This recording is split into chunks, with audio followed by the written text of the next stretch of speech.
The UK government is having a complete public meltdown right now because their top secret plan to quietly break into your phone data just got completely exposed on a global stage. Like, imagine running a secret court where you could legally force companies like Apple to literally weaken their security, slap a total gag order on them so they can't even tell a single soul, and then getting absolutely blindsided when another country drags your entire shadow operation into the broad daylight.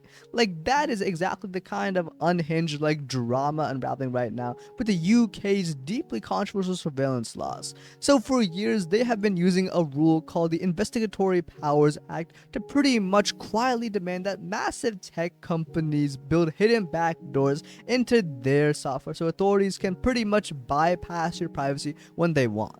But the absolute wildest part is the forced silence. Like, when a multinational tech giant gets one of these notices, well, they are legally banned from actually acknowledging it even exists. They can't warn their users, and they can't even tell their own government representatives back home. Like, tech companies were put in this truly impossible bind where they either just have to quietly play along and compromise the safety of millions of people worldwide, or try to fight back in total secrecy. Like, it's a completely wild system that relied entirely on the hope that nobody would ever look closely at what was happening. But that wall of silence is finally starting to crack in a huge way because secret demands really only work as long as they stay a secret. And the world is finally waking up to what these hidden orders actually mean for everyone. So if you're sitting there though thinking that the UK is the only one trying to pull this off, well, it's actually part of a way bigger trend where different countries are quietly trying to do the exact same thing behind closed doors. Like, this whole thing started blowing up recently because US lawmakers, they finally got completely fed up with this shadow game and just started loudly calling them out. It leaked that the UK supposedly served Apple with a secret order, basically telling them to break the security on their cloud backups. And instead of backing down, well, the UK doubled down with a brand new secret order late last year. And as of right now, they're still actively blocking that tech company from even talking to the US government about it. Like, just think about how insane that is. Like, a foreign country is legally forcing a US company to stay quiet and not even brief their own representatives on a major security vulnerability.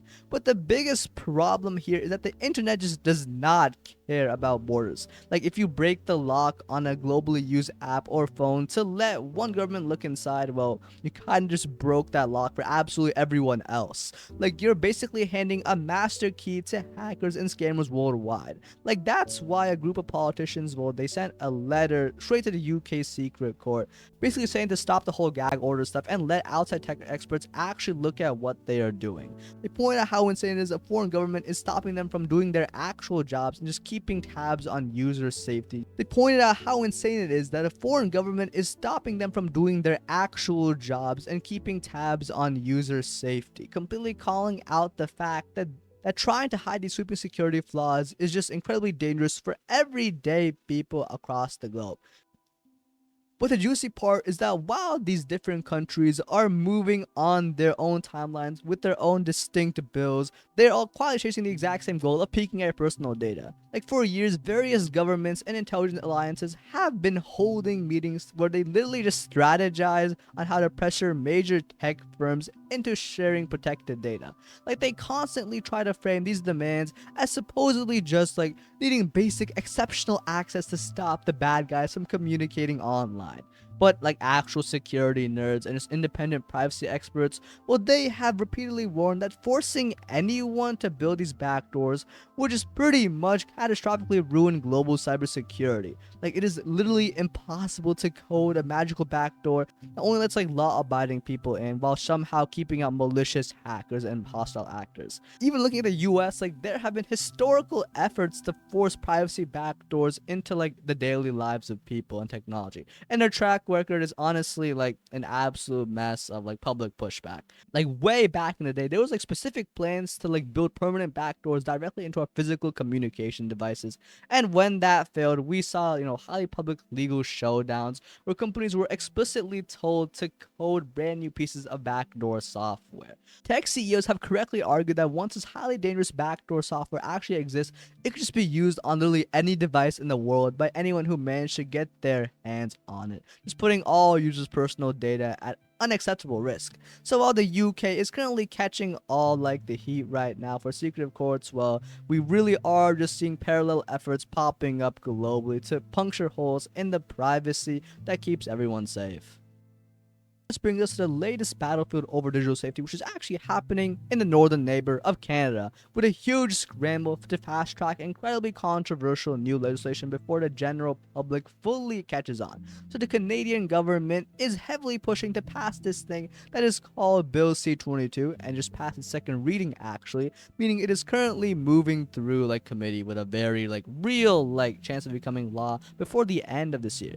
So to be completely precise here, the bill isn't explicitly demanding to read the actual contents of your messages, like the exact words in your texts or emails, but it mandates that internet and phone providers must build the technical systems to hoard and retain extensive user logs for up to an entire year. And this means that they will be keeping a permanent, heavily detailed receipt of exactly who you contact, when you contact them, and your precise location data at any given moment, creating a data footprint that privacy advocates are like, calling an absolute nightmare. Like the industry backlash's proposed law has become like so intense that highly secure messaging companies like, for example, Signal, and also privacy focused networks like NordVPN, for example, have been officially gone on record to warn that they will just pack up and just exit the Canadian market entirely if this bill passes. Like Signal told the press that they would just rather just roll out than be forced to break like the privacy promises that they have made to their users, which is actually pretty respectable. Like it's the exact same sneaky playbook that we're actively seeing across the globe, where government tries to quietly slip a broad data hoarding rule into a complex bill, just completely hoping that everyday internet users just won't notice their digital safety just being legislated away behind closed doors. So the honest picture here isn't that these surveillance plans have just suddenly just crashed into a wall and just vanished. Like the reality is that the legislation, it's still being worked on and advancing, and the final outcome is uncertain. But the good thing to know is that the resistance is louder, more organized, and more unified than ever before. And for the very first time, these privacy demands are being like dragged into the daylight before they actually pass. Like the collective pushback from international privacy groups, major tech platforms, and also just everyday people, is forcing a very necessary conversation about exactly how crucial uncompromised security actually is for everyone. It just shows that governments cannot just quietly engineer deliberate weaknesses or hoard our personal data without like independent experts stepping in to sound the alarm and rally the public.